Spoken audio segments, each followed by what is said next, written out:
right, guys.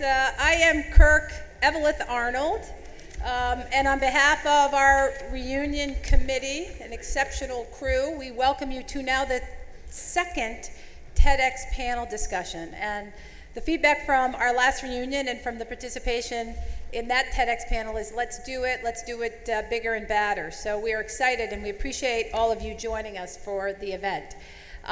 Now, I promised Rick before I said one more thing, I would remind you that we have immediately following this event our class picture outside. Do not try to escape. We will find you. So when we're done, we're all going to kind of move out front and we're going to enjoy a chance to get our shot taken. So let me just give you a sense of the format. This is such a privilege for me to have had a chance to work with the folks to my left, and I'm going to introduce them in a minute if you don't already know them. The way we want to do this is spend about an hour, 10 minutes sort of a piece, hearing from some of our extraordinary classmates. And the theme of the discussion is innovation. If you're like me, you walk around campus and we think, my God, I don't really remember a lot of what went on in these classrooms. How many feel that way, please? Thank you very much. Thank you for making me feel better. One thing I do remember is a message that I got from a professor I respected greatly, quoting a Greek philosopher, that the only thing certain is change. Some of us have let change kind of happen to us, and others have driven it. And the theme of our discussion is the leaders to my left who have created change, who have led change, who have brought creativity to the professions and work that they have chosen in their lives. And so we're going to hear such an interesting and diverse group of folks talk about it. Let me first run through and I quickly identify the folks in the panel, and then I will introduce them in some detail as we go through.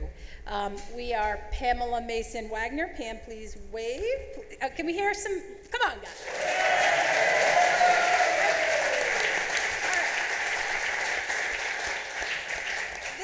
The expectation is your chance will come later to be highly interactive and insightful.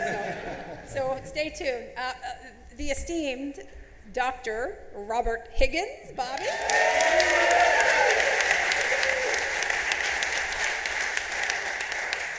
And I'm telling you, these are amazing people. The amazing Lisa Conte. Lisa, we're going to talk about that.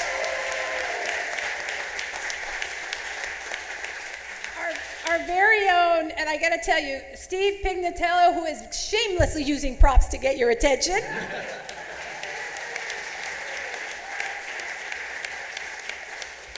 someone that I have had a chance to get to know better over this process, the remarkable Fraser Smith, our very own.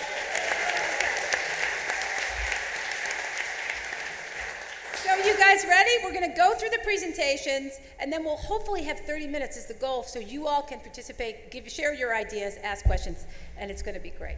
So let me jump right into it. Our first presenter in the TEDx panel is Pam Mason Wagner. And Pam has some extraordinary credentials, but perhaps the highlight is that she has an Emmy, which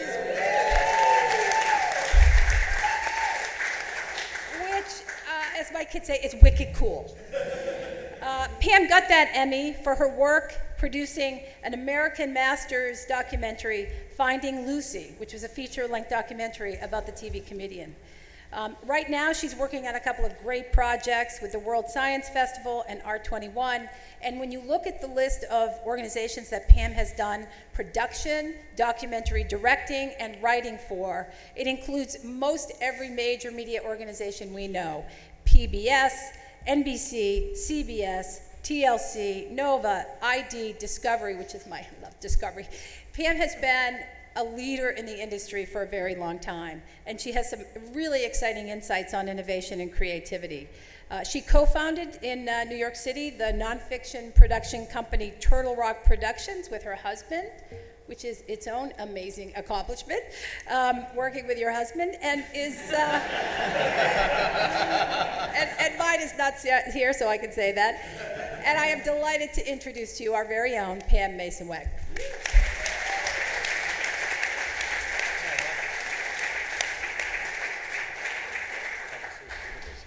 All right. right, well, this is super fun. There's way more people here than I thought on a Friday afternoon, so thank you all for coming. Many of us in this room have adult children who are just entering the workforce, finding their way in order to become who they are meant to be. It's an interesting time as parents to reflect back on how we found our way, hopefully, to becoming who we were meant to be. And for those who feel they sacrificed that path early on because of adult responsibilities, maybe now is the time to go back and remember who it is we wanted to be when we grew up. It's never too late to pursue your passions, and creativity and innovation are what is required. So I'll start by just sharing a little bit of my journey of how I figured out what I think I was really meant to do. At Dartmouth, I started out in theater and then switched to film, quickly realizing my calling was not as an actress on the stage, being told what to do, but rather behind the scenes as a director telling other people what to do. My daughter, who is here today, Emily, that's my second Emmy.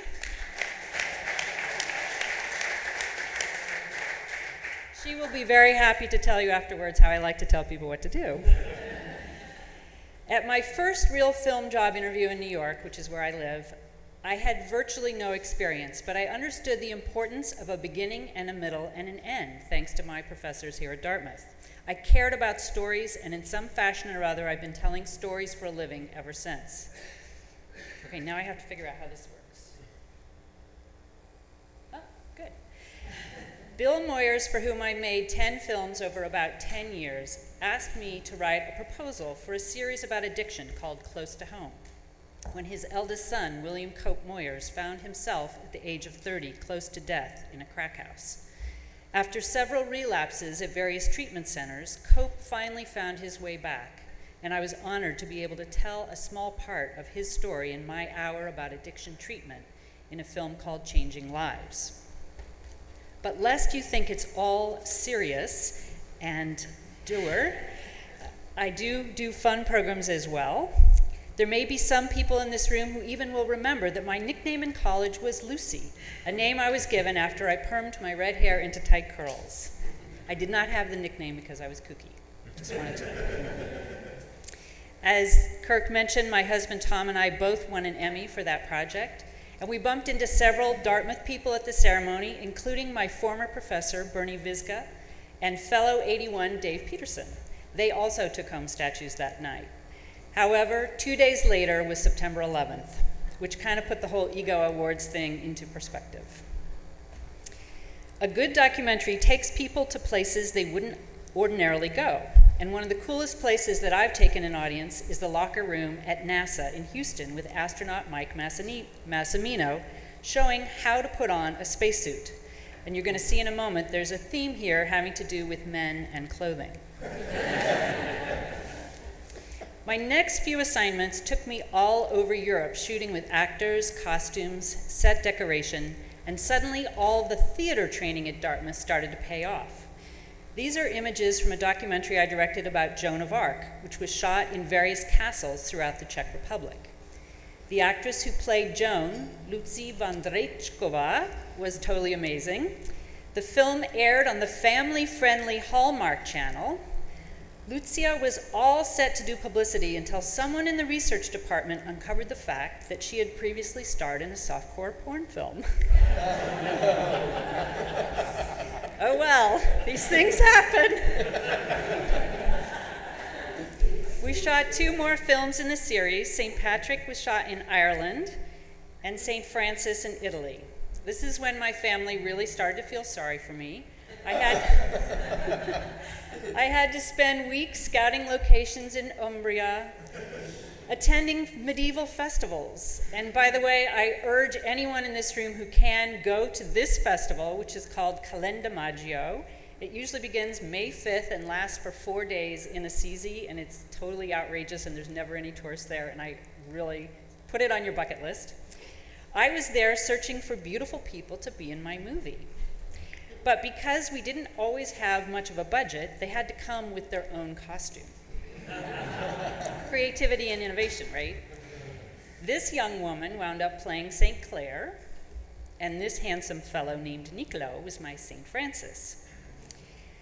We took a historical, unapologetic approach to the scene where Francis, the son of a wealthy merchant, gives up all his worldly belongings, including his clothes. The medieval frescoes usually took a modest approach. You can see them covering up the important parts there. But we went for the full Monty, rear male nudity on the Hallmark Channel. So the day we shot the scene that you see in this fresco, the costume designer kept coming up to me with Niccolò and asking him to drop his trousers so that I could check the elastic on the penis cover-up she had constructed for him. I'm not kidding. Picture a cup like a softball player wears to protect the family jewels, held in place by clear elastic, the kind that hold up strapless bras. More creativity and innovation. It was supposed to be invisible from behind, but cover up his privates from the front. She wanted me to decide whether the elastic was too tight. Could we see his love handles bulging over the top of the elastic? I was the director, somebody's got to make the decision. This is a moment that my film studies courses had not prepared me for. So now, if I can toggle correctly, we're going to watch a clip from the movie, that scene that I just described. So I have to explain that we shot that scene in a tiny village near Bavagna, across the valley from Assisi, and we'd rented out the church, and basically our production was the most exciting thing that had happened in this village in a very long time. We were trying to keep a low profile, but over the course of the day, all the elderly Italian grandmothers in town had set up lawn chairs in front of the church. The scene required 11 takes. And every time Niccolò threw open the doors and threw away his clothes, standing there in the church steps naked except for his penis sheath, the old ladies clapped and whistled and cheered.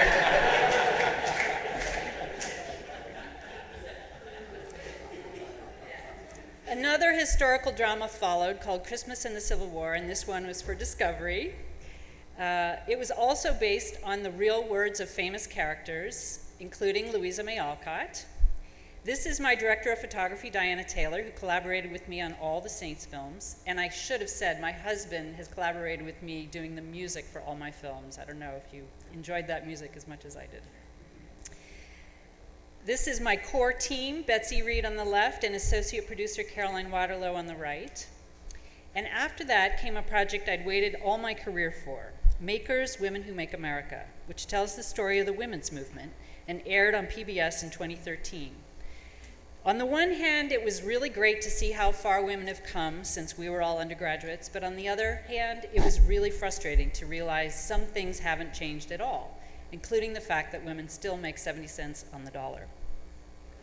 Currently, I'm working for the World Science Festival, which puts on a great event the last 5 days in May all around New York City. And in addition to producing live events, they've hired me to write a proposal for a 6-part television series about the mystery of genius. So I've spent the last 4 months learning about extraordinary people, talking to the researchers who study them, in order to decode the mystery of where genius comes from.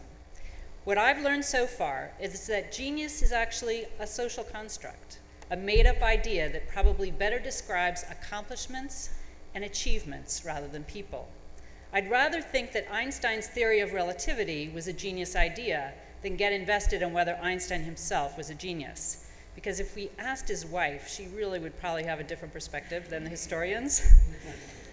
Nonetheless, the series will tell the stories of people who have created something iconic out of nothing, and in doing so have changed the world. While their individual narratives, within their individual narratives, lie clues as to how they got there. We're going to look at things like talent, passion, practice, failure, luck, bravery, ambition, enthusiasm, and as we were talking about earlier, lack of sleep. The list goes on, but just the most amazing takeaway for me was when someone told me researchers have learned that the greatest predictor of winning an important grant in the sciences is the number of times that you apply. So when I told Kirk that I was working on this project that had something to do with creativity, she made a comment that I hear often: I don't have a creative bone in my body. I have to disagree. Everyone is born with the ability to be creative and to innovate. Many of us are just afraid of our creativity. afraid of looking foolish, imperfect, afraid to fail. So if these TEDx talks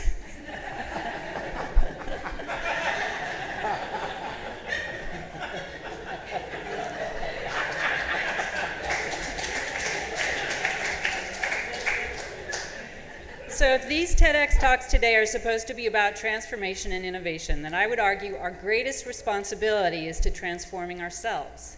I think it's fair to say we're not likely to regret what we did in this life. We're much more likely to regret what we didn't do. A cameraman once said to me, if you're struggling to figure out what to do next, do something that scares you. Thank you.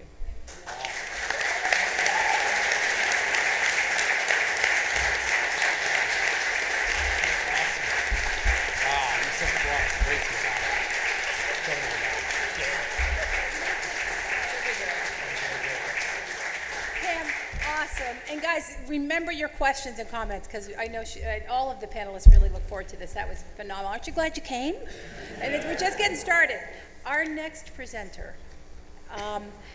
Dr. Robert Higgins, had an extraordinary career as a doctor, and in 2010 joined the Wagner Medical Center at the Ohio State University as the Medical Research Chair, Chief of the Division of Cardiac Surgery, and Director of the Comprehensive Transplant Center. So that is unreal, Bob. Unreal. After a long journey of extraordinary accomplishment in the research and execution of innovative medical techniques. He's been highly recognized across the industry, and perhaps the pinnacle of that recognition comes by the fact that Bob has a new job as of what, Bobby? Couple months ago? 10 days. He is, yeah, but who's counting? And let me tell you, trying to get Bob's attention during this transition was unbelievable. He was such a hero about it because he's going through a tremendous amount of change. He has, on July 2015, he will formally accept the position of the William Stewart Halstead Professor of Surgery, Director of the Department of Surgery at the Johns Hopkins University School of Medicine, and Surgeon-in-Chief at Johns Hopkins. Is that unbelievable? Come on!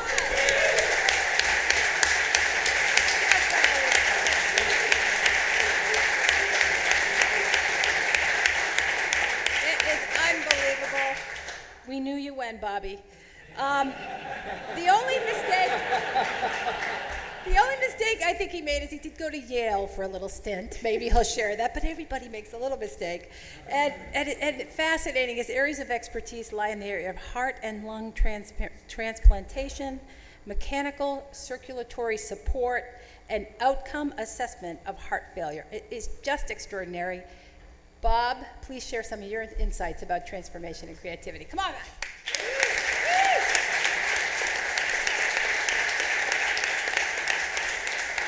Well, thanks for that really gracious and probably undeserved introduction, but I'm really honored to be here, humbled because it's in front of all my great friends. So I was asked to think about innovation in the context of where we were when we kind of went through Dartmouth until now. And this will be, the bar is very high, Pam, because you reflected so extraordinarily about what you're doing in your life. This is a little bit more mundane, a little bit more on the ground, and yet hopefully will reflect innovation and some really extraordinary things that happen. And so what I love to talk about is miracles and how they evolve and how they've evolved in our lifetime. It's extraordinary, the kind of things that have happened. And so hopefully I can share some of that with you and give you a little information, but also something to be hopeful about for our future. So not to really start off really badly, but here are the leading causes of death, okay? So it's got to go up from here, okay? These are the most common reasons why people die in the United States. And unfortunately, this is a reality that we all have to deal with. And as we get older, 55, 56, you have to start to think about some of these things. So I said, well, how can I approach this talk and let people know what's going on in the world? And then I realized, you will know me from this picture. Now, you may, I don't know if you know this is the Theta Delt class picture, as it were. And this guy on the right over here, that's me, and I'm carrying a book bag. Now, most people thought I was a complete bum and had no clue that I was a pre-med. And yet, when I got into medical school, it was like, you got what? Where? Who? What? So the reality was, I can't remember most of what happened then. That's probably a good thing. Now, I said, well, what should I talk about? Well, should I talk about things that may be germane to all of you in healthcare? And one of the things that's really important is dementia. Many of the people in that picture, needless to say, have been affected. You know them. They're in the crowd. Jimmy, where are you? Oh, sorry. Sorry. But ultimately, many of us are at the stage in our lives where our parents are grappling with this devilish disease.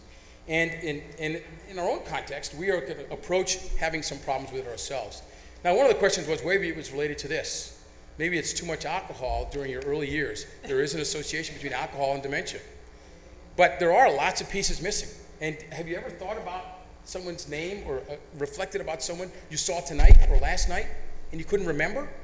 Well, that's part of the program. That's dementia. And so I thought I'd define dementia. It's the loss of cognitive function.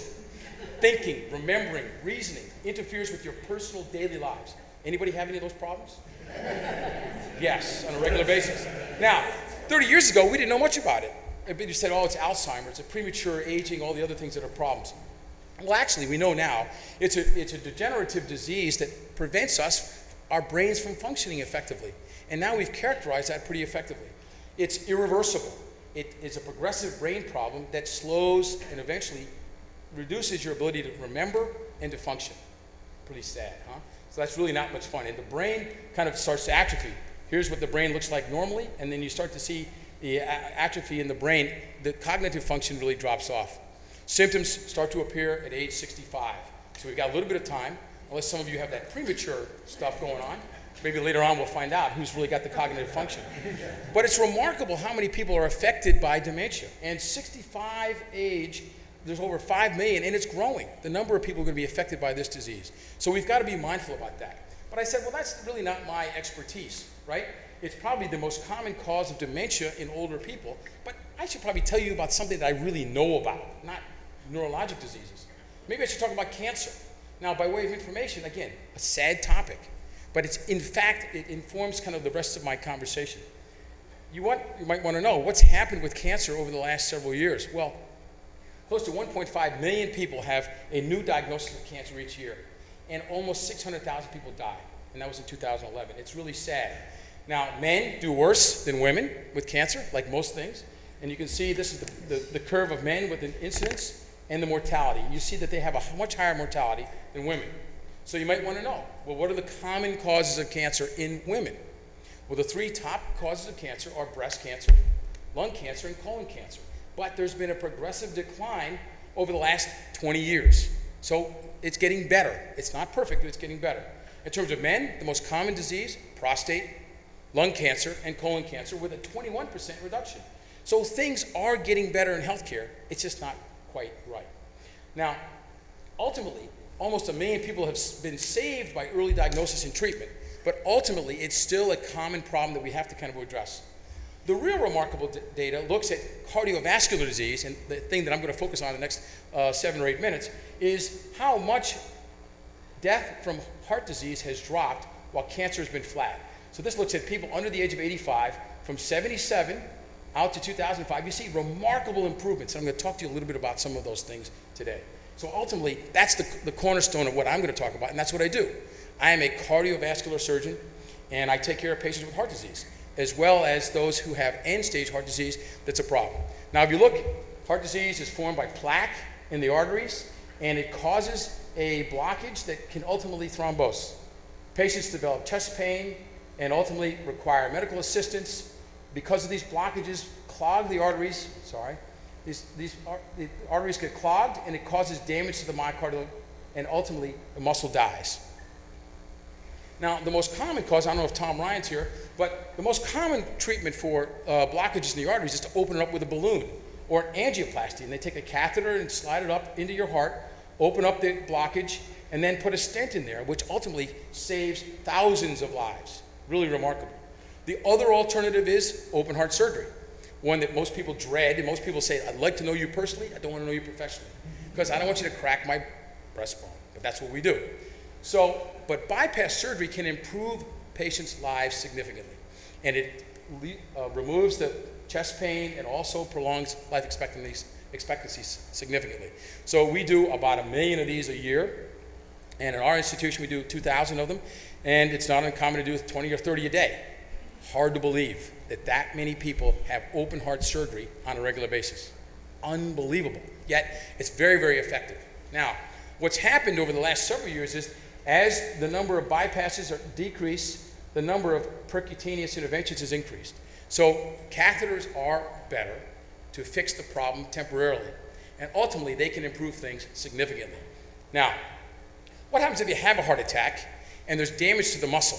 Many of you may know this, again, but there's an acute myocardial infarction that occurs. This is the heart muscle, okay? This is the left ventricle, and you see the damage occurs over several days to weeks, then scar forms, and then eventually it becomes a really non-functional part of the heart.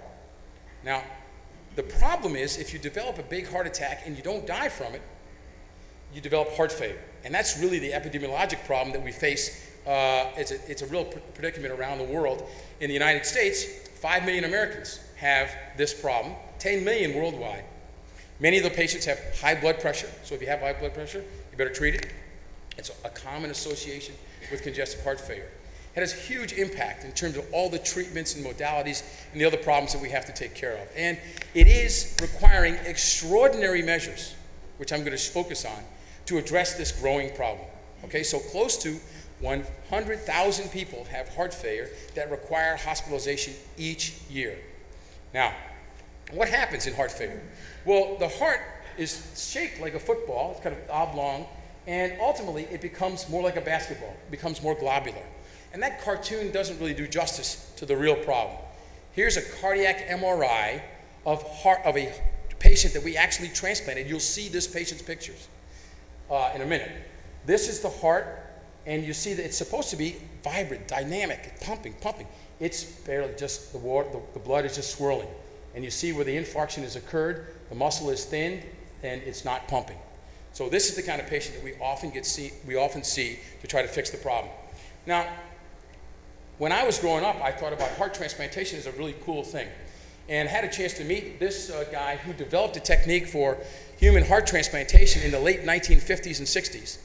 And he developed the technique in dogs with his partner, Richard Lauer, who was one of my predecessors. And then they taught us how to do the procedure, which is a cartoon that shows, it's a really simple procedure. I could teach each one of you here to do it. No sweat. And where's Tom? He'd probably say, that's right. Emil, you know, it's pretty easy. But the reality is basically 4 simple connections: the left atrium, right atrium, the aorta that carries the blood out of the blood to the lungs, the pulmonary artery. And you take the donor heart, I'll show you some pictures in a second. So that was perfected, and then the first human heart transplant was performed in 1967. And since that time, we've had remarkable success in taking care of those patients. And these kinds of successful transplant procedures have really led to the next great innovations in care. And ultimately, I'll show you some of them going forward. Now, transplant is a special, special thing. And I get emotional when I talk about it because it shows so much promise. Can you imagine, in the face of the loss of a loved one, making a decision to donate their organs to save someone else's life, with no expectation for remuneration, no expectation for anything other than a thank you, and maybe not even that? It's extraordinary, the power of that act. And yet, those people save lives every day. 18 people die every day waiting for a heart or a lung or a liver or a kidney or pancreas transplant. And yet, this story will tell you, this is the meaning of a family member, wife, who donated her husband's heart, not knowing where it was going to go. A year later, she met this man who received her husband's heart.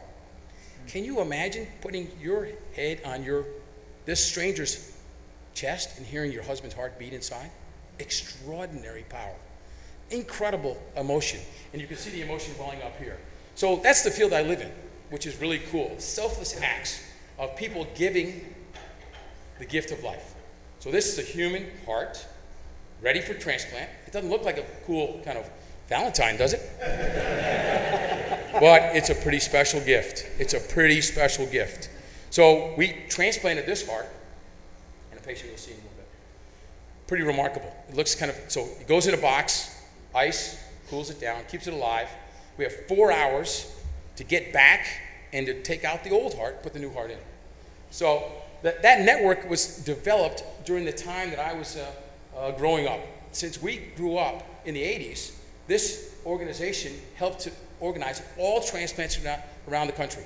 So I was the president of UNOS in 2008 till 2010, which we ran all of the transplant procedures in the United States, close to 100,000 procedures in that time. And it was established by the federal government. It's localized in Richmond. It's a really fantastic place. And there's a computer, master computer, that takes care of all these patients who potentially need a heart transplant and coordinates the donor and the recipient, and then sends a team out to go get it. And all coordinated, and then get it back in time with 4 hours to go. So it's a pretty remarkable system. Now there are almost 250 transplant centers in the United States, and they transplant all of these different organs. The country is divided into 11 regions, which UNOS and our team kind of managed, which was pretty cool. And out of the 6,000 hospitals, only 4% of them have a transplant program. So it's a pretty rare occurrence, a transplant.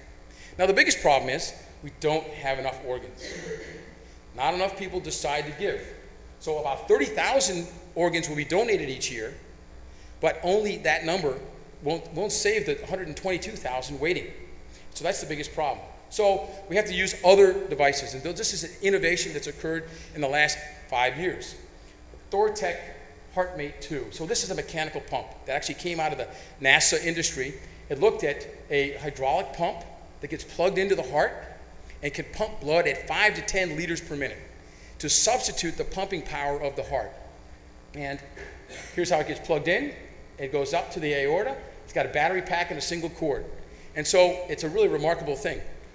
This shows it by x-ray, but probably the most remarkable person who received this that got people's public attention was Dick Cheney. Now most people said he didn't have a heart before. We just substituted what he had and gave him a little bit more perfusion. But in fact, he kind of caught people's attention in 2010 as one of the remarkable innovations, and that led to it being approved by the federal government for implantation. So now we do about 6,000 or 7,000 of these each year. We did 52 last year at Ohio State. But Dick Cheney helped us move this innovation forward. So now what happens if the patient's got this thing in their heart? This is one of my patients, the lady who was waiting for a heart, the picture that you saw that the heart wasn't beating, here she is with that pump in. And you can see she looks pretty good.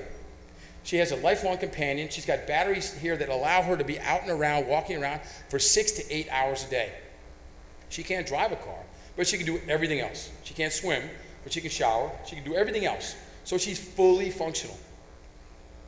Now, in the meantime, we get a phone call. And they say, okay, there's a donor heart in Iowa. You have 4 hours to go get it and bring it back. So here's guys on my team. So Tom's not here, but this is how we usually travel. This I get spoiled. We travel in Learjets all the time. That's what I expect. Here's our team going to get the heart. They put it in a cooler. Usually they're either reading, sleeping, hanging out. Surprisingly calm as they bring in the heart back. Okay? Now, one of the other things that happens, if we get too long, I don't want to spook you on this one, sometimes we have to think of other ways. So innovations that have just come online, which will allow us to have more time to do the transplant. And we use these kinds of pumps here to pump blood through the system. We then can put the heart here, and now watch. Oops. Oh no. This is the real deal. No. Bummer. Oh well, sorry. It was a real deal. Well, it shows the heart beating in a bucket. It's pretty cool. And, no, okay. I thought it was cool, sorry. All right, sorry. Okay, so here we are then. So what happened? So in 1981, innovations also occurred. We learned how to take care of patients, get medicines to take care of patients, and now about 4,000 people get a heart transplant in the United States. This is a picture of people that I transplanted in my first 10 years. And what you see is they're not sick. They're all...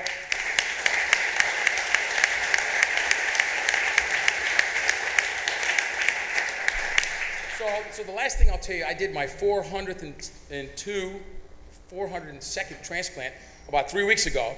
And I'm really, really proud of that. We also have the potential, and the last thing I'll tell you is about the total artificial heart. So if you can't get a heart in time, and the patient's going to die, then we can put a new heart in the patient. And it takes a village, but what's the patient think? Here he is, post-op day 1. Here he is walking around with a total artificial heart. We did that in March. So with that, I will stop and say we have lots of things going on, innovations that are extraordinary in healthcare, and I hope that you don't ever need them, but if you do, they're available to you and could really save lives. So thanks.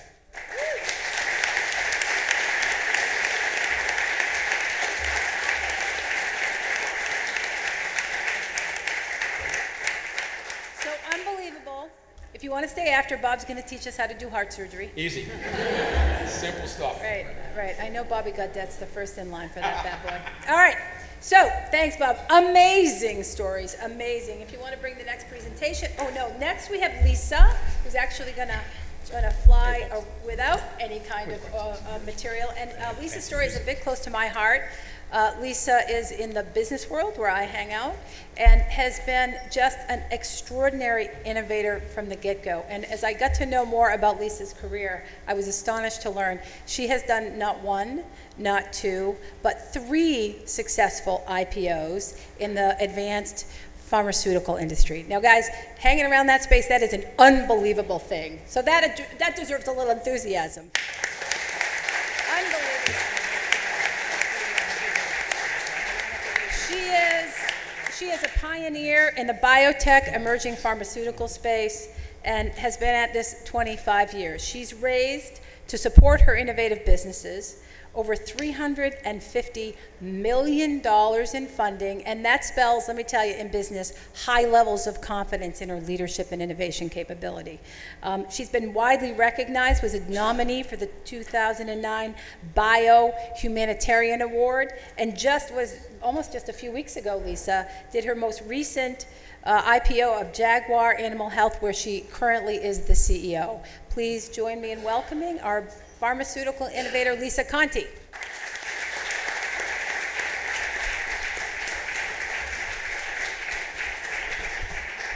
Thanks a lot. I can't even express how thrilled I am to be here. When I was 12 years old, my dad had me in Alaska. My godfather was the first master guide in Alaska. We went there every summer, and we were far, far away from camp. We were out a couple of days out, and my horse was really ill and not going to be able to stand up and not going to make it. My dad, who is a pharmacist, we were able to find a lesion underneath his mane, the main problem. And we had nothing. We had nothing with us. So my dad was able to take some muskeg, which is sort of grassy material that can absorb a lot of water, wrapped it up with a rope, made a wick to get all the pus and the fluid out of there, went and got some gooey mud, teeming, you think, with bacteria, teeming also, hopefully, potentially with antibiotics, made a salve, got it on the horse, and that was a memorable event to me. Fast forward then to 1989, I was climbing Kilimanjaro with another Dartmouth grad, and we had just gotten through the vertical bog, and the person I was with was just altitude sick as a dog. He was in great shape, but if you get altitude sickness, you get altitude sickness, and he was suffering. And there was a makeshift pharmacy with green goo coming out of the bottles, and so what the heck, at that point, you're already in Africa, spent all the money. So he took some, it was probably just chat or something, but did get him to the top of the mountain. One of the local people that I was climbing with said, "You should do something about that. You're in the pharmaceutical industry, you should do something about that." And that was a light bulb moment to me at that moment. And I had that light bulb moment because it was just streaming of all the different experiences I had in life. My dad taking care of horses in the middle of Alaska, a biochemistry degree from Dartmouth, a business degree from Dartmouth. In the middle, I got a master's of science. I was working in the venture capital industry. And I just thought, why don't we do more efficient drug discovery and development by leveraging knowledge of traditional healers and medicines that have been in man for thousands of years? They're more likely to be safe and effective because they have been used for a long time. So I came home, quit my job, started the company on my credit cards. And as you know, credit that's still available to women today. We can still use our credit cards to start companies.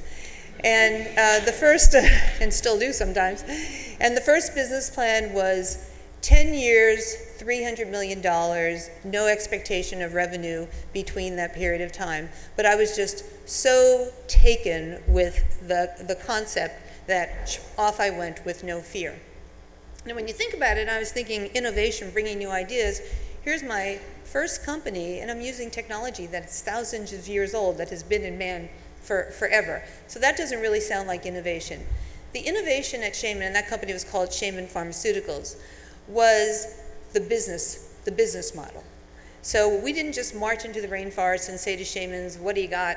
Make a medicine out of it. We were very disciplined in almost a physician-to-physician consult. We would take Western-trained physicians. They got cultural training with anthropologists. We had botanists, ethnobotanists, the study of how natives use plants. And we would send them in the field to work with shamans. Shamans are traditional healers, so they know all the plants and they know and they're the doctor of the particular community. And we would give hints. You don't go in and say, what do you got for cancer? Because you can bet everybody's very polite. They'll give you something for cancer, and it's not something for cancer. So we would go in and let's say diabetes. We'd say we have a patient that is weak, and if they don't take their medicine every single day, there's a problem.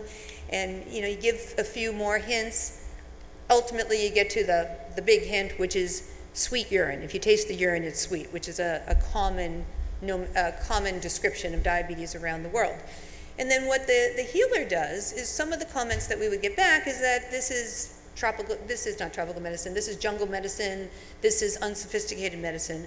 But a healer will live with a patient in their hut, in their home, see how much exercise they get, how much irritation they're getting from their family, what they're eating, and put together a collection of plants that are personalized medicine for that particular patient, as opposed to our one-size-fit-all from the clinical trial for diabetes doesn't take into account how much you weigh, are you a man, are you a woman, what's the rest of your lifestyle going on.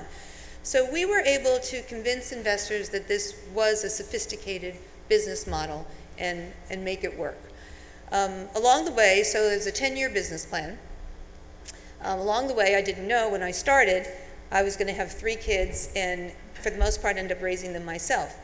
So there's a zillion stories. I am to this day still, I think, the only S1, the only IPO public document that actually discloses that my kids travel with me with a nanny, and that was Shaman Pharmaceuticals. So we just did what we had to do and they had to come.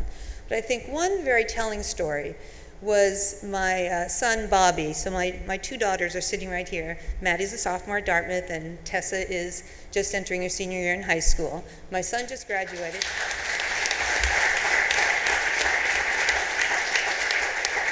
So well deserved. My son just graduated from college, so Bobby was the first one who was traveling around with me.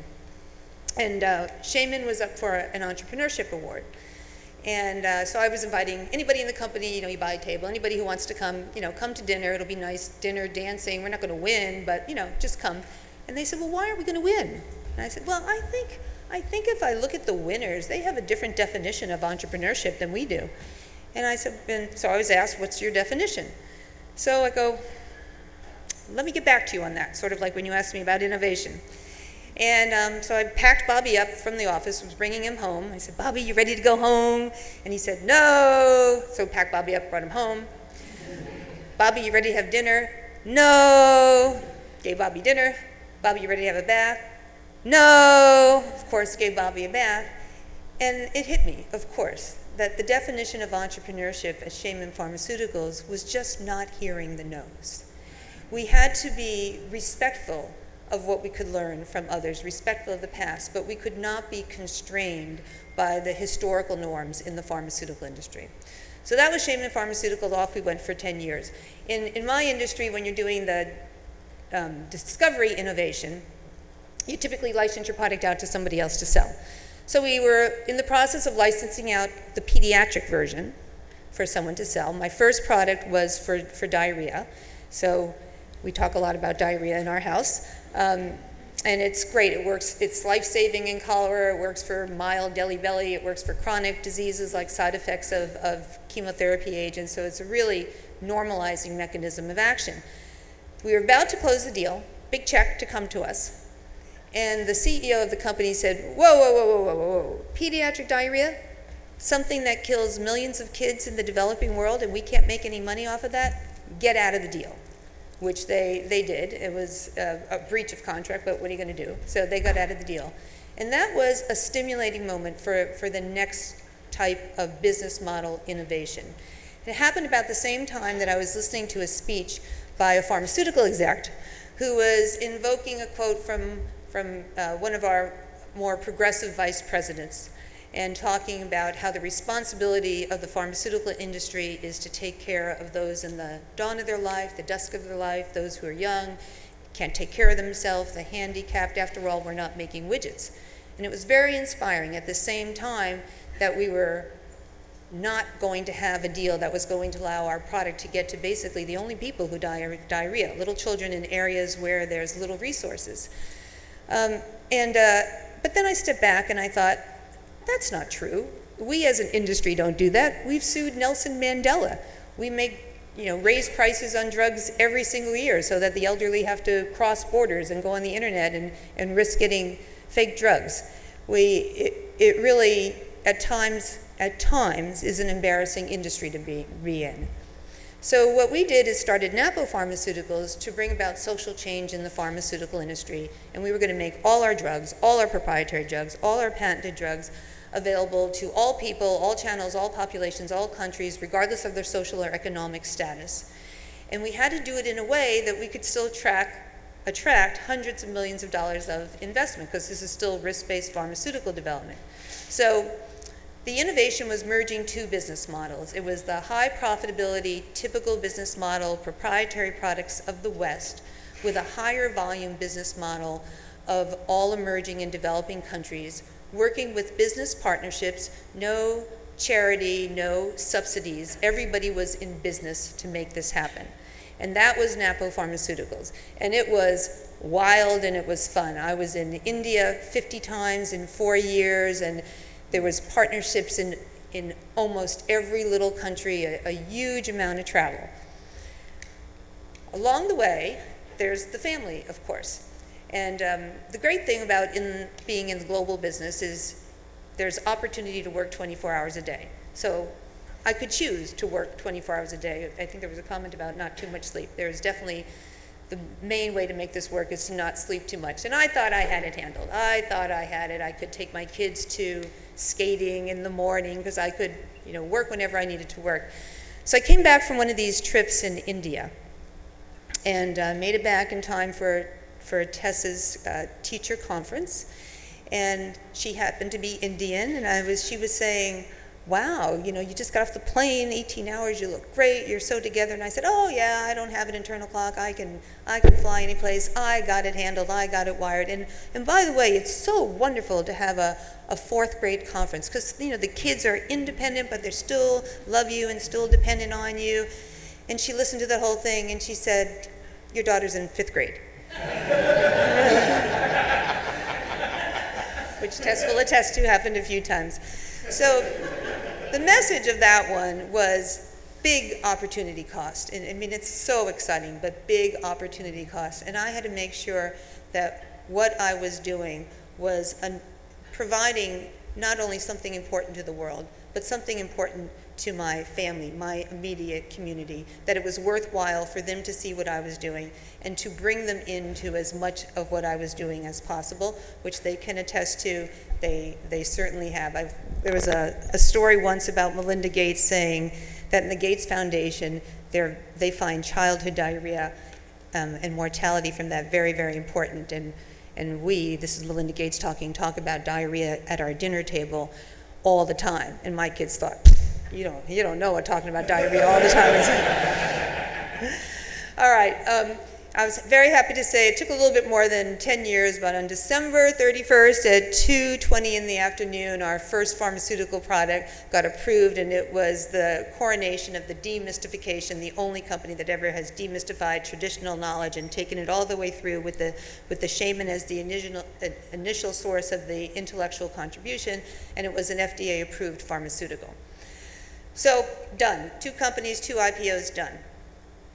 Then we were working with some smallholder farmers in in Africa, and working on different pathways to develop and get a pediatric version of the product out.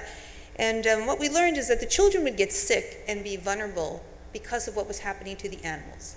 So these families would have maybe 2 calves, and half the milk would be sold for money and half the milk would be for the family's protein.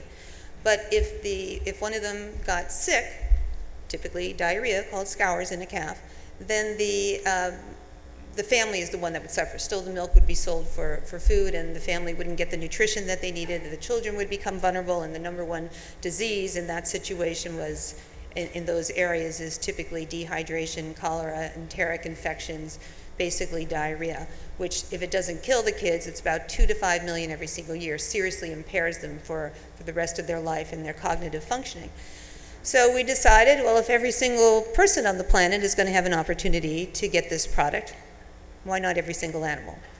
So the great thing about the product is it's a mechanism of action that's highly conserved across all animals.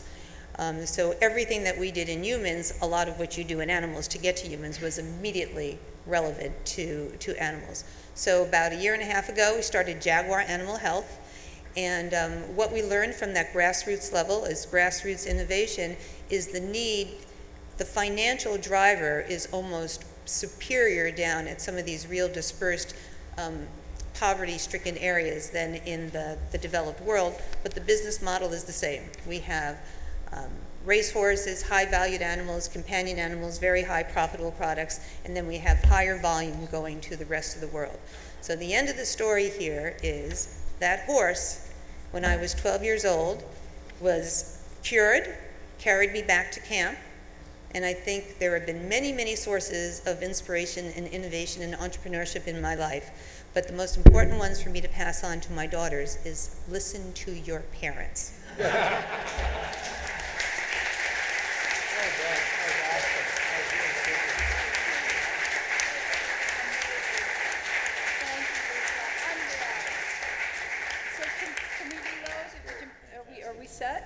We are set. Okay, next, thank you. Amazing story and just remarkable. And this is Steve. Steve's getting a little training back here. So while he does that, let me talk to you. Many of you know Steve because at last reunion, he treated us to his extraordinary profession, supplying amazing wine at our last, one of our events. He is a certified sommelier. I'm going to test my horrible French. I barely passed our language requirement. And has first introduced to wine when he was traveling as a Dartmouth student in '79 with John Rassius. He's called the Burgundy Wine Man. And I think when Steve tells his story of his experience at Dartmouth, you will appreciate what a profound innovation occurred for Steve to go from Dartmouth to be the Burgundy Wine Man.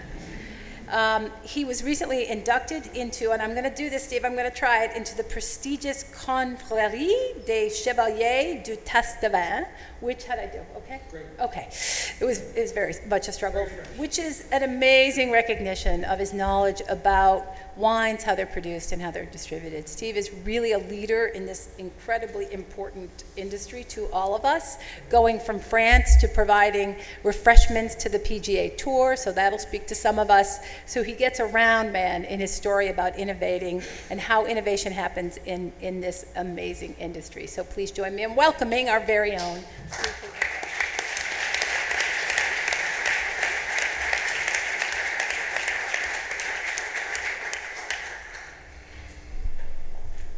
I'm kind of nervous.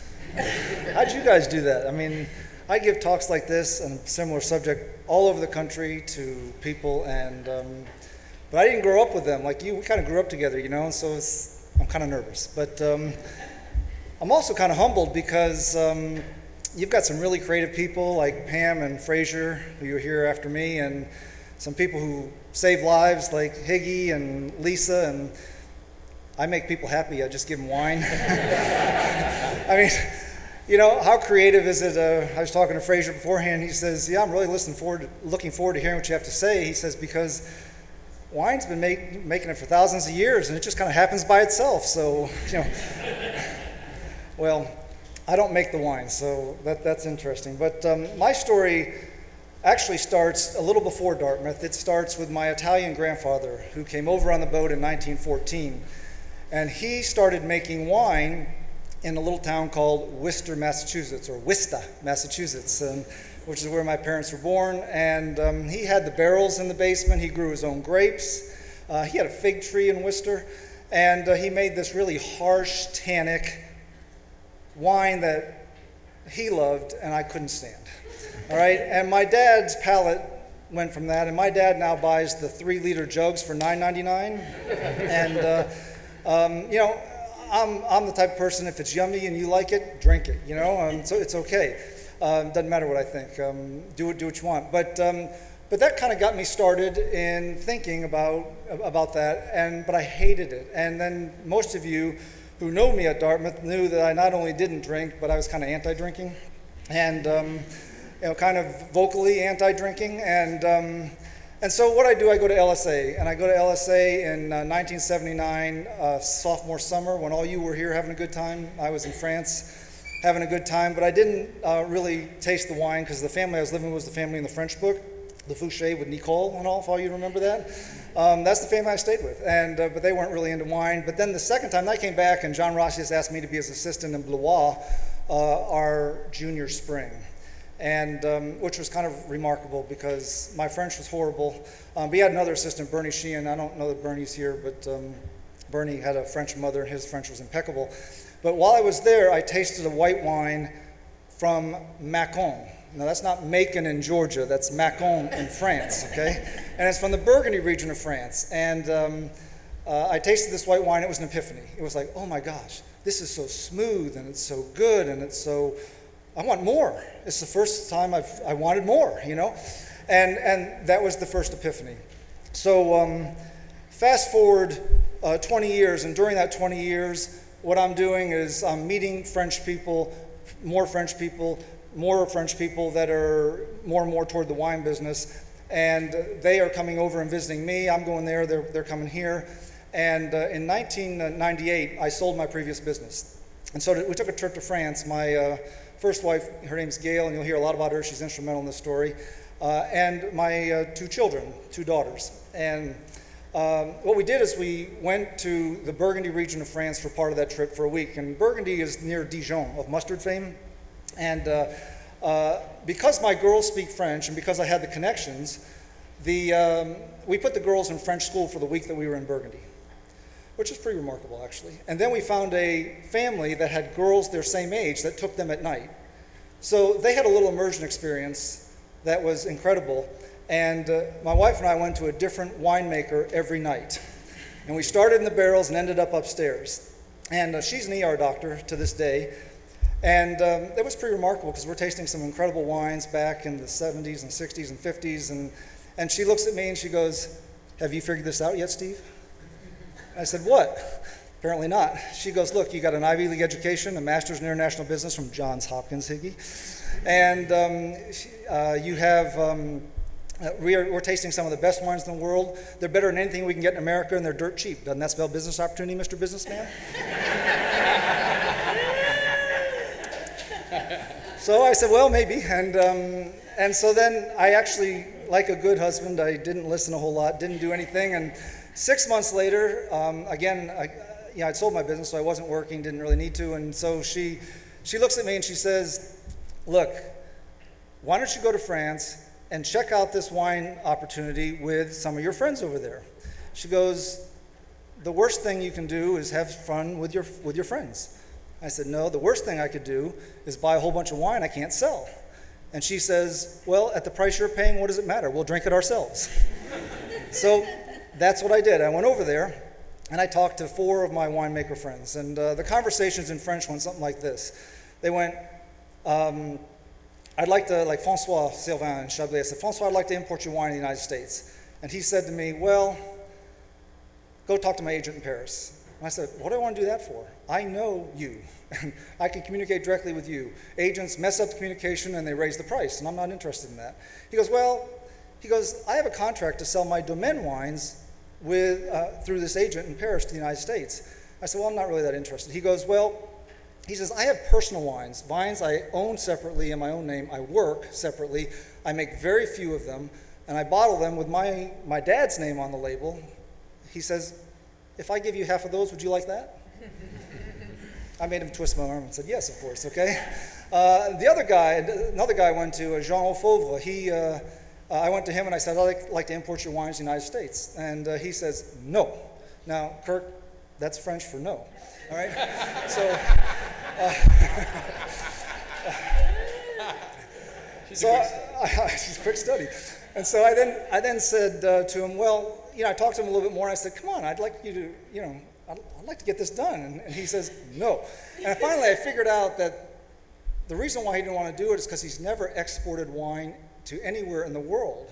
People always come to his home to pick it up. And he was intimidated at the prospect of how to do this. So I said to him, if I teach you how to export wine to me, will you export wine to me? And he said, oui. And so that's kind of how that started. Well, then I ordered 125 cases of wine, which I thought was an astronomical amount of wine. And the problem was I had no licenses and couldn't legally get it into the country. So they say that takes a good 6 months to a year. And I applied for the license, and 2 months later, in March of '99, I had my license. I guess some of the clean living helped, I guess. So, but the first shipment came here. Now there's a problem. And the problem was I knew good about business. I knew a lot about wine, but I knew nothing about the wine business, and it's a very unique business. And so here I am in July of 1999 with my first shipment here, and I didn't know what to do. And so I said to myself, well, this is the creative part. I said, well, I passed kindergarten and I know how to play show and tell. I said, so why don't I just bring wine around to people and let them taste it? And if they like it, great, and if not, we'll drink it ourselves. And so what I did is I developed what's called, I've since learned, called a stadium pitch, elevator talk, unique selling proposition. And I basically said to people, I'd call people up on the phone and I'd say, I used to live in France, and some of my best friends are some of the top winemakers in France, and they're willing to give me their personal family wines that they drink themselves that no one else gets in America. Would you like to try them? Well, who's going to say no to that? That's pretty good. So what I did is I'd have people over my house, I'd have people over other people's houses, and I just would just let people try the wine. And it took me about a month to sell 125 cases. And there I'm in the wine business, and I have no wine. So it's kind of cool. But really, it's so anti-technology, what I do, and so I don't know, maybe it's creative, but it's just necessity. You do what you got to do. I call it guerrilla warfare because I'm competing against these large companies, and I have a very niche portfolio. It's just the Burgundy region. I have one champagne provider too now, and love champagne. But what I concentrated on was an old throwback: relationships, communications, educating people, a lot of help from above. But what I did is I tried to add value to that bottle of wine. By the way, maybe it's shameless, but those are gifts for Susan and Jim Wright. So I just didn't want them to stay in the car and be warm. But as far as technology goes in the wine business, there is a lot of technology in the wine business, from stainless steel to a lot of stuff's been developed in California, believe it or not. Things like giraffes so that you don't pump the wine as much. And I'm not going to get into all that. But I thought to emphasize kind of both sides of what this, because I'm kind of anti the technology in some ways, but I'm also kind of, it'll help. My winemakers are artisans. They're not technicians. They're not scientists. Now, they know how to make wine. They've been blessed with some of the best plots of land in the world. And they know how, generation to generation, to make that into some of the best wine in the world. And by eliminating a lot of the supply chain, it becomes very affordable for people in America. But there's a lot of technology that can go into wine. And there's places in France, and there's places like UC Davis in California that turn out these enologists, these winemakers, and they almost like give them a recipe of how to make wine. And they turn out this technologically correct wine. And that's one edge of a two-edged sword, because it's technologically correct, but it shows nothing of the sense of place, sense of history, and it shows nothing. To me, it's international style. They chase rating points. And if people like that. That's fine. There's a lot of people obviously do like that. It's just not what I do. It's kind of what I don't do. And so I brought a couple slides here to just show that I'm not totally, I hope not totally incompetent up here in front of my peers. But this is a map of Gilroy-Chambertin. This is really cool, Higgy. I learned this by watching you.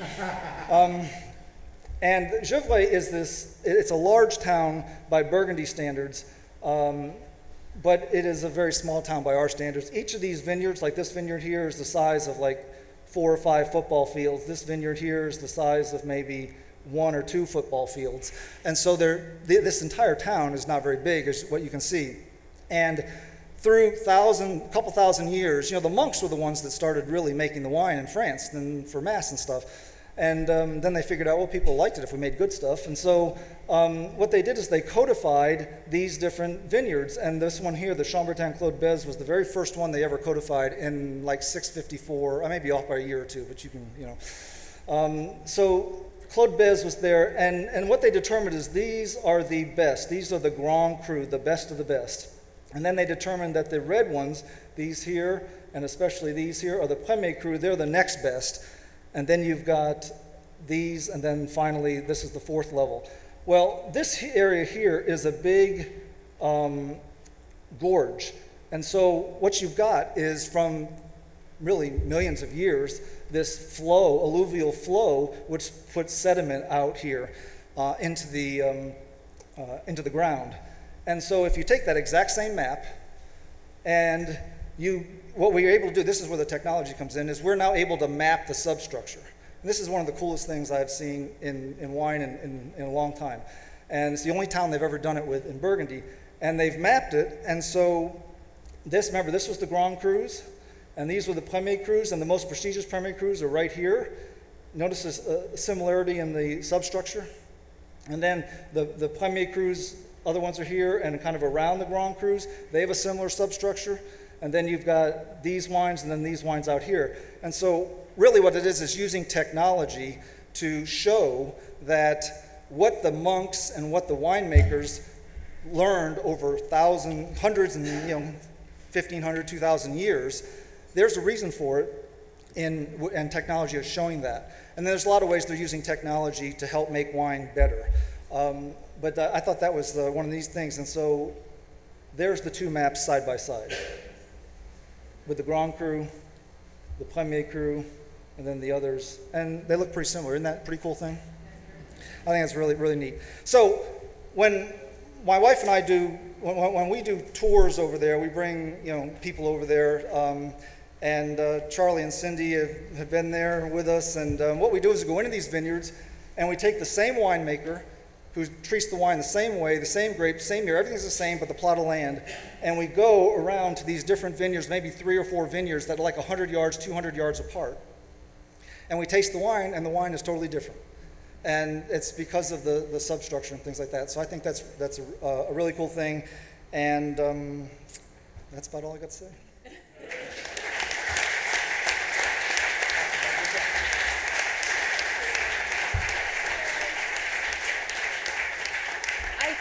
I heard in those amazing comments, Steve, an invitation to join you in France to understand how this all works. So those of you who are interested, find him after the meeting. Thanks, Steve. Well, last but certainly not least, our very own Fraser Smith. So we think, and in the discussions, we call Fraser an artist. And when you see what he does, you will agree. Fraser says he's not an artist. He says he's a craftsperson, right? Isn't that what you say? No. Fine craftsperson. And I think when you see the work that he's been doing on his journey since graduation, you will agree. And he's also a technologist. Here, you can take Look at this. that. Yeah, I figured that. And you're going to get an opportunity to experience this amazing item is made out of wood. And what Fraser does, if I can just describe it for a minute before you grab the microphone from me, Fraser, he takes, and I love this expression, he takes from things that we tend to save or cherish, even after they are no longer useful, and creates these wooden amazing sculptures that have gotten such acclaim in the industry, incredibly sought after, and remarkably innovative. And so Fraser's going to tell us his journey, but I will tell you one little high point of Fraser's sort of validation as an artist and his recognition comes from the fact that he is referenced. Any of you guys ever read Greg Iles' kind of action adventure? So if you're really paying attention, you will see that Greg actually talks about one of Fraser's sculptures in his book. And it is, I think, just a small little validation of the fact that he is very widely known and appreciated. I'm going to pass this around, and we are going to hear from our true creator, Fraser Smith.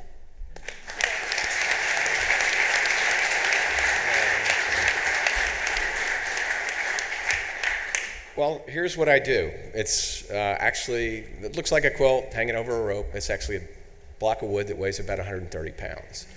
And it's 5 feet wide, 3.5 feet high. And I'm going to show you kind of how I ended up at this point.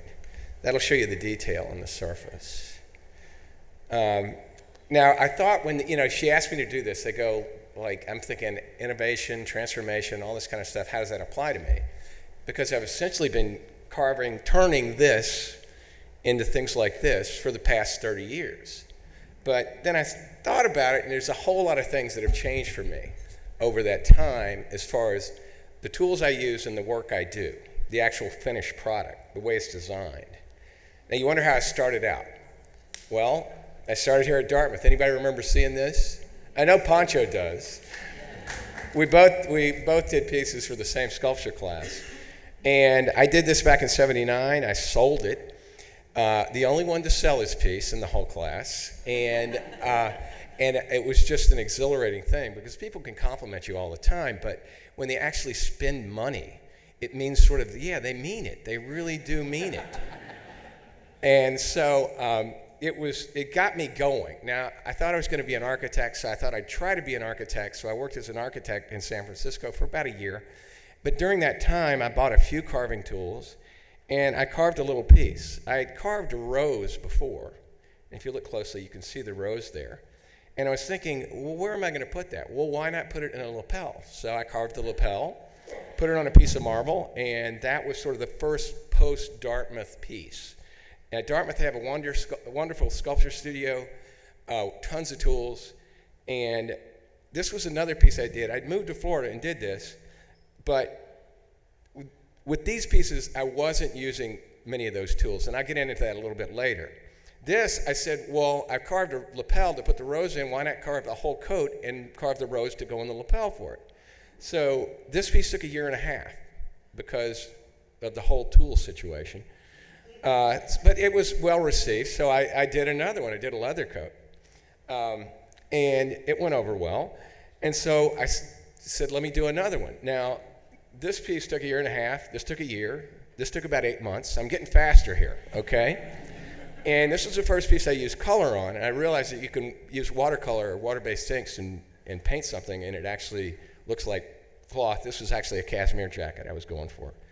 Then I did a tuxedo with all the pleats and everything, but I'm getting faster doing these pieces all the time. Then other leather jackets, a lot more, but I'm started in doing, the zippers and getting a little crazy with it. But anyway, then my first quilt. Now, I was doing the jackets. I actually had a gallery that was showing the work, but I also noticed other things coming onto the market by other artists that were also showing or carving clothing and things like that. And they were selling it for a lot cheaper, but I felt like I was doing a better job. It was taking me longer. I needed to charge more money. So I said I need to do something different, something sort of amazing, or at least try to do something amazing. So I got a quilt that we had at the house and folded it up and hung it over a rope. I wanted to hang it over a rope because I wanted to get more depth. I wanted more folds in it and things like that. You've seen art shows like this, or quilt shows like this, but that's very flat. I wanted to give it some depth, although, having said that, I did some quilts that were flat, sort of art quilt things, but I only did 3 of them. But I wanted to tell the whole story, you see. And one that's folded up, you can just take part of the pattern and extrapolate. But lots of times you need to sort of tell the whole story, so you want it completely opened out. But these were early pieces. I moved on to other pieces. I started using contrast a lot. And this is sort of me innovating and transforming to do pieces where you've got bold color, lighter color, bold color, all one against each other. Did some traditional pieces. These are sampler quilts, sort of things, but these are actually both were commission pieces. But you can see that. Went on and did some of my own designs. Now, this was kind of early on, but initially, and I'm going to show you at the end how I was a chicken in the beginning. I was following sort of, the down-home quilters rules, and I've broken those rules. And here's a piece, it's just trying to do my own designs. This is where this is the early 90s. I'm messing around with new designs. Here I used ribbons as sort of a design element. Then a later piece, I used a lot more ribbons. And what I'm doing, here's two interesting pieces. I went through this period where I couldn't sell the pieces like this. So I said, why don't I go, my economic career is very peripatetic. It's up and down and up and down. And so I got in sort of this period where I'd done pieces like this, and I said, why not do something quiet, do something oriental?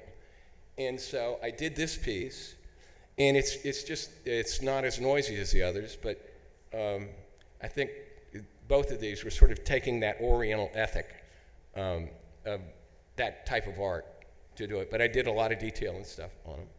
Now, I got oddball stuff I got to show you really quick. This is Mr. Dietz' pants. Now, Mr. Dietz was the guy in Lonesome Dove, played by Danny Glover. Now, I took this from a paragraph in the book before the miniseries actually came out, and hung up a pair of Levi's and used them as a model and did this piece. But then the movie comes out, or the miniseries, and sure enough, he's got the pants on. So anyway, that's the detail of that. Did a Cavs jersey for Gordon Gunn. It was a gift from somebody to him. And I love people that can give a $20,000 gift to somebody. It's just, they're great. And so, but this is kind of a really interesting piece, and you'll notice this in all my work, that I carve out the hanger is carved out of a block. And there's no way to actually make straight lines and things like that, except just to actually take the chisel and carve the straight line, rather than cut it with, a saw or anything like that, the way these things are made. So, did the basketball, not related to the LeBron James jersey, just somebody comes, the gallery owner in Palm Beach goes, I want a basketball. Well, I'll try, And so I've done some strange things. I do a lot of hats. I always try to incorporate a sort of obscure cultural reference into them. Any Pulp Fiction fans here? Yeah. There's got to be a few. You recognize what you're looking at? Of course, it's Mia's hat, Mia Wallace, who was the knife thrower in the pilot of Fox Force 5, the TV show. So anyway, I just try to do that a little bit. Now, transformation and innovation. Okay, this was my first big coat, my first big quilt. I did them using these tools. This was about my whole toolbox, basically. All right? And it took just forever to do. And sandpaper, of course. And I'd take the sandpaper and I'd fold it up and I'd get down in the little nooks and crannies, just wiggling it back and forth. Well, here's what's happened since. Okay? These are the tools I have, and these are just sort of the hand tools, but also we've got a lot of rotary power tools with burrs and things like that. This is a wonderful tool because it's got 3 teeth on it. It turns at 18,000 RPMs, and it will turn this block of wood into that looking block of wood in about 5 hours. Now, it used to be with those other tools, remember the little thing set I had before? This to this, and this is 5 feet wide and 4 feet high, would take approximately a month and a half. So I'm turning a month and a half into 5 hours. It's a wonderful thing. It just, I also I'm trying to make you feel like I'm important here because I use the same tools as Higgins uses. Actually, a lot of them. You see? I've got the oscillating saw that he cuts up the breastbone with. Much more creative. And I use a lot of scalpels. I literally use scalpels every day, okay? Mine aren't nearly as sanitary, maybe, as his, but I use them. This is a big transformation for me. 10 years ago, I could see from 4 inches to 40 miles, clear as a bell. Now, everybody's got a pile of these lying around their house, right? I've even got these, okay? Which is not a good look for reading the menu on a first date. I just wanted to let you know. Okay, so anyway, I've also got my top secret tool. Now this, you use this tool to remember this folded up piece of sandpaper? Well, you use this tool and it does the same job, but about 10 times faster and a lot easier. Except I'm not showing it to anybody because they're filming this. I trust you guys to not copy me, but they're filming this and I don't know if somebody else would use it, but I just, have to keep that my secret. Transformation, design. I used to draw these quilt patterns on this. Yeah, I was working in architecture. I had the whole parallel rule thing down, had that figured out. So I draw it on that, get a bunch of Xerox copies made, get out the colored pencils and go for it, Now I use a computer, I use CorelDRAW, it's a vector program. You take this, you start with a couple of pieces like that, you end up with something like this, which you then turn into this, okay? But you can see there's a whole bunch of different iterations that you're going through to try to get to that final design. This, for business, this is the way I'd work. This is my old filing cabinet. You pull these out, you send them out to a gallery, you apply for a show or something like that. 2 months later, you'd get your ding letter. They put it in this machine, ka-chunk, ka-chunk, ka-chunk, ka-chunk, and all. Then they'd send you your ding letter, and now, well, as you all know, with email and digital photography, you can have somebody tell you they don't want to show your work in 2 days, 3 days, okay? So, okay, and now I talked about in this thing how anybody from the Hood Museum here? I don't think so, exactly. Because if I was a real artist, somebody would probably, come over and check out that Fraser Smith guy. So the arts people don't think I'm an artist. They think I'm a fine craftsman. The fine crafts people thinks my craft is not quite that fine. And the quilters, well, it's not really a quilt. It's a block of wood. So, but I look at myself as an abstract painter that happens to use the quilt as his canvas, and he carves his canvas out of wood. So it's a complicated process there, but that's the way I want to look at it. So here's an abstract painting from the 1913 exposition at the Armory in New York City. Well, is that necessarily any better than this? I mean, is it, well, probably, but my point is his abstraction. Here's cubism, okay? Well, I mean, these are cubes here too, right? It's abstraction. And I seriously think of myself as that sort of, doing that sort of thing, abstract art. Okay, I want to show you real quick, early and later. Okay, early piece, because there's a difference. I've changed first 15 years one way, gradually moving to the last 5 years. And these are earlier pieces compared with this, okay? You've got in this, that's a later piece. Earlier piece, obviously, later. This is a detail. It actually has the quilt would have holes in it if it were a real quilt and not a piece of wood that was carved to look like a quilt. Earlier piece, later piece. Earlier piece, same earlier piece, except I took the yellow off of it. 12 years later, I hadn't sold it. That's a big warning sign. You need to change something. So I took the yellow off of it and did this particular pattern and just colored it in a little bit and said, I don't know why, but it's done. And I ended up selling it about 3 or 4 months later. So early robe, later robe. There's a detail of that. Early coat, tuxedo, later coats. The bridge painter's coat, this coat, turquoise coat, then this coat. Hold on, let's see. This is called Have a Nice Day. And it's just a block of mahogany that's been painted with oil paint. So anyway, early, later, first quilt, last quilt. Derived from this, the porcelain vine, which grows in the north, and it's a insidious vine, but that's it. Now I want to take you back. Remember this piece? Okay, first piece. Well, this is what I've been commissioned to do. It's not done. This is the real thing, okay? But I got to make something that looks like that by January of next year. But I've been commissioned to do that. And also, I was asked by somebody, oh gosh, hold on a second. Real quick, I wanted to show you something.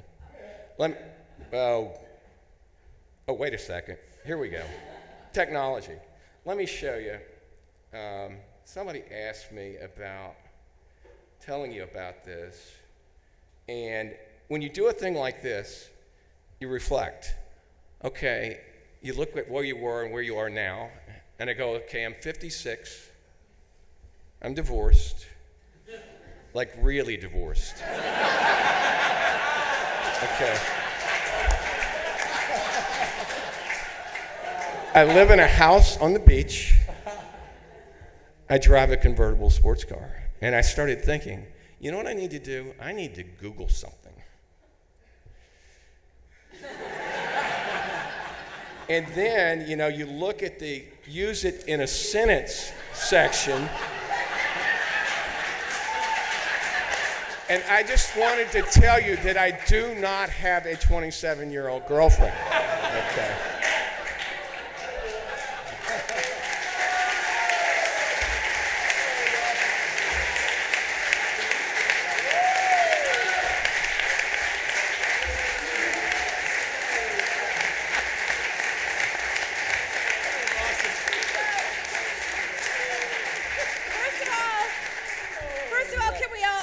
That Fraser is in fact an artist. Yes! All right, guys, I you know what? Unbelievable, guys. I'm inspired. I'm in awe. I still can't figure out how I got in here. Guys, we are unfortunately, because of the richness of the discussion, right up against it, but I am going to push the envelope and ask for 5 minutes before we take pictures. And you guys can hang, but I got to get you out to pictures or Lynn will kill me. Any questions or comments for our panelists? I bet you have a million. And I'm going to repeat the question if you go ahead, and I'll, yeah. Pam, I was so excited to hear that you're doing a project on Genius, and I was wondering if you could talk a little bit about the reception of Tomorrowland. So Pam's going the question is, she's doing a project about Genius. This is for the video. Can you talk about Tomorrowland? I haven't seen it. Oh, we won't tell anyone, Pam. Everybody who's interested in Genius, if you're interested in NASA, and if you're interested in Hope. Tomorrowland. Clooney really did a very good job of talking about how what we see really affects how we think. And I think that he did a very good job, and he didn't get very good reception for some reason that other people are coming to know better than I, but the politics. And what's not to like about George Clooney, if I may? What's to, yeah. Other questions? Thank you. That's great. Great referral. Yes. I'm a diabetic. I'm at 40 complete right now, and I have 45 minutes of insulin that are pumping into me that will drive me down to below zero. So if anyone has orange juice here, we really appreciate it. Does anyone have orange juice here? We've got wine. Do we have any? We've got wine, but no orange juice. Okay. Does anyone have any sugar? Do you want just sugar? Anybody? Orange juice? Okay. We're going to go get you an orange juice. Any other questions, comments? You sit tight. Okay, guys. Oh, yep. How do we access the video? In case you haven't ever heard from our fearless leader, Rick. And if you haven't, you must really, really be missing out, because most of us hear from him frequently. Rick Silverman, we're going to get a link, and we'll make sure we push it out to all you guys, because it is... Facebook group, it will be sent out the newsletter so that people who aren't accessing Facebook or the internet will get it, and we'll probably send some other mailing out.